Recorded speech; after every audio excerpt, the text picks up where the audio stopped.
जीवन क्या है, इस बारे में हम सभी के मन में कुछ न कुछ विचार जरूर रहते हैं। जीवन के बारे में सभी का अपना अपना नजरिया होता है। जो लोग सफल हो जाते हैं जीवन को लेकर उनका सकारात्मक नजरिया रहता है, और जो लोग विफल हो जाते हैं उनका जीवन को लेकर एक नकारात्मक नजरिया रहता है। विद्वानों ने जीवन को एक गॉड का दिया हुआ उपहार कहते हैं। इन सब को जानने के लिए और जीवन को समझने के लिए, हम अपनी लाइफ को आगे बढ़ाने के लिए आज हम बात करेंगे शिशिर पाठक जी से, जो एक ज्योतिषाचार्य हैं। शिशिर जी, आपका बहुत बहुत स्वागत है द टाइम्स मीडिया के प्रोग्राम एस्ट्रो दर्शन में। क्या हमारे जीवन में ज्योतिष शास्त्र की उपयोगिता है?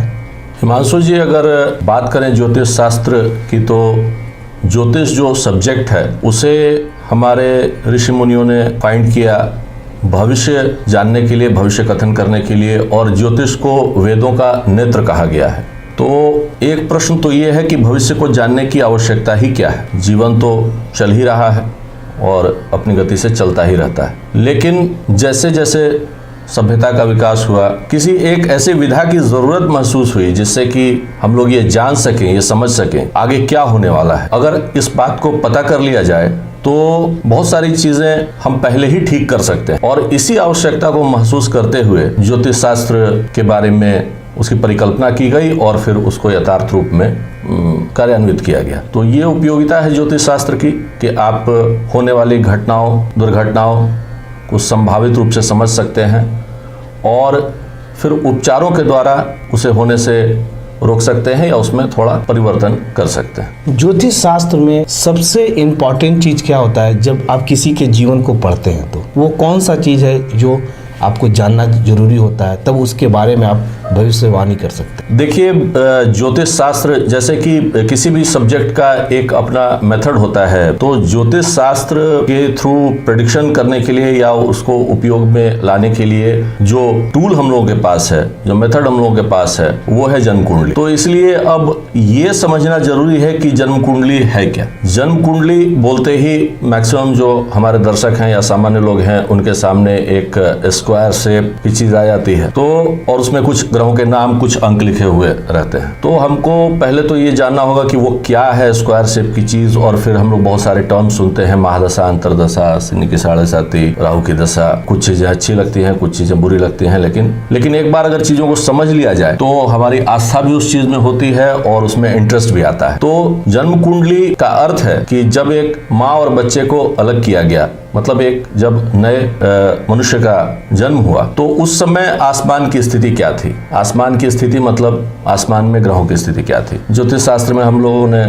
नवग्रह को माना है, जिसमें 7 ग्रह हैं, वो तो एग्जिस्टेंस है उनका। एस्ट्रोनॉमी में भी राहु केतु है, वो छाया ग्रह हम लोग मानते हैं। तो मिला करके 9 ग्रह का कंसेप्ट है। तो जब व्यक्ति का जन्म हुआ उस समय आसमान की स्थिति क्या थी, वही निर्धारण करता है कि हमारी जन्म कुंडली कैसी है। तो बेसिकली वो जो स्क्वायर शेप का स्ट्रक्चर है उसको स्क्वायर नहीं होना चाहिए, बल्कि एक सर्किल के फॉर्म में होना चाहिए, एक वृत्त की तरह का चीज, क्योंकि आसमान ऐसे जैसा भी हो उसका फिजिकल एग्जिस्टेंस, लेकिन हम लोग तो यही मान के चलते हैं कि वो गोल है। और मैथमेटिक्स में सभी लोग जानते हैं कि सर्किल में 360 डिग्री होते हैं। तो हम लोगों ने ज्योतिष में भी उसी तरीके से 360 डिग्री का वो एक सर्किल बनाया है, और जिस समय बच्चे का जन्म होता है उस समय आसमान की स्थिति क्या रहती है, ग्रहों की स्थिति क्या रहती है, उसको उस सर्किल में प्लेस करके और फिर निर्धारण किया जाता है कि जन्म कुंडली क्या है।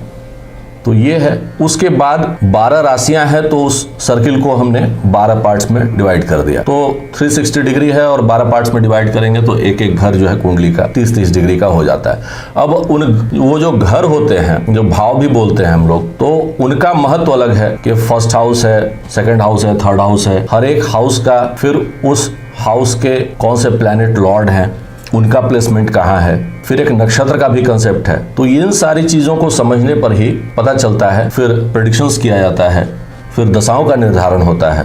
तो धीरे धीरे हम लोग इस चीज को इलेबोरेट करेंगे ताकि दर्शकों को भी समझ आ सके कि जन्म कुंडली क्या है और उसे कैसे बनाते हैं और उसे कैसे देखते हैं। जगहों से ये पता चलता है, और बहुत लोग ऐसे हैं कि अपने जीवन में कभी वो बहुत सक्सेस हो जाते हैं, कभी वो फेल हो जाते हैं। तो क्या हम अपने जन्म कुंडली के अनुसार अगर हम किसी से कंसल्ट करके इसको दिखा के अगर आगे बढ़े तो क्या वो जीवन हमारे लिए सरल हो जाता है? निश्चित तौर से कंसल्टेशन में अगर सही बीमारी को पकड़ लिया जाए, डायग्नोज कर लिया जाए, तो उसके ट्रीटमेंट के थ्रू आपको थोड़ी राहत तो दी ही जाती है। जन्म कुंडली का जो बेसिक कंसेप्ट है इसको थोड़ा फिलोसफिकल वे में समझना होगा, क्योंकि हर एक व्यक्ति की जन्म कुंडली अलग अलग है और जन्म कुंडली तब बनती है जब आपने कोई काम नहीं किया होता है, आपने कोई कर्म नहीं किया होता है। तो इसका कंसेप्ट ये है कि ये आपके पूर्व जन्मों के कर्मों के आधार पे ही बना हुआ एक डॉक्यूमेंट है। जैसे अकाउंट्स में हम लोग बैलेंस शीट समझते हैं, वैसा ही कुछ चीज है कि आपने जो भी पुण्य किए हैं, पाप किए हैं, अच्छे कर्म किए हैं, बुरे कर्म किए हैं, उसी का एक लेखा जोखा है। उसी के आधार पर आपको इस जन्म में अच्छे और बुरे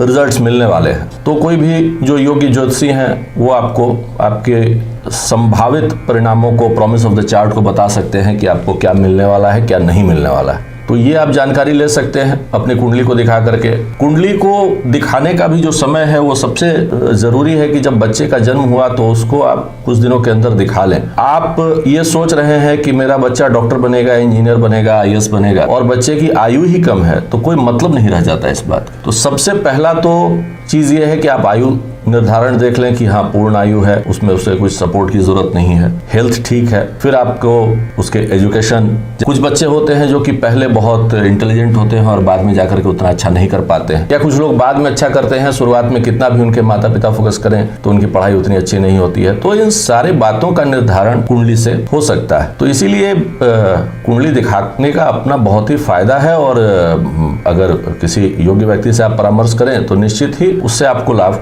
मिलेगा। जैसा कि आपने बताया कि जन्म जब होता है उसी समय आकाश में बहुत से दशाएं रहती हैं और उससे उनका जीवन के बारे में पता चलता है। तो क्या कोई व्यक्ति अगर अपने लाइफ को अच्छे से जीना चाहता है तो क्या वो जन्म कुंडली वो गाइड करता है हमें कि किस समय हमें क्या धारण करना चाहिए या क्या उपाय करना चाहिए जिससे हम आगे बढ़ सकते हैं? बिल्कुल, उससे काफी कुछ पता चल जाता है, और जन्म कुंडली के द्वारा आप उपाय कर सकते हैं, समस्याओं के बारे में जानकारी ले सकते हैं कि ये समस्या हो रही है तो किस कारण से हो रही है, या अगर बहुत सारी ऐसी भी समस्याएं हैं जिनका उपाय नहीं है तो फिर अगर समस्या खुद से ही ठीक होनी है तो कब से ठीक होनी है। और किसी भी व्यक्ति को अगर एक टाइम फ्रेम पता चल जाता है कि मेरी ये समस्या इतने दिन की है, तो फिर वो हतोत्साहित नहीं होता। उसे मालूम है कि हाँ इस टाइम फ्रेम के बाद मेरी ये समस्या खत्म हो जाएगी, तो उसे उस समस्या को पार करने में एक आसानी हो जाती है। शिशिर पाठक जी से बहुत से ऐसे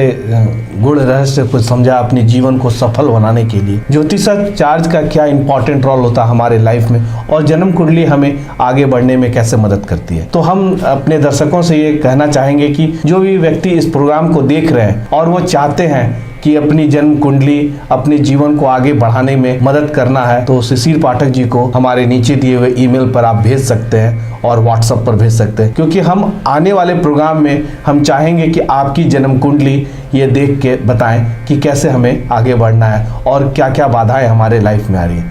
आप हमारे साथ बने रहिए एस्ट्रो दर्शन में। नमस्ते। बने रहें thetimesmedia.com पर। आप हमें फेसबुक और यूट्यूब पर भी देख सकते हैं।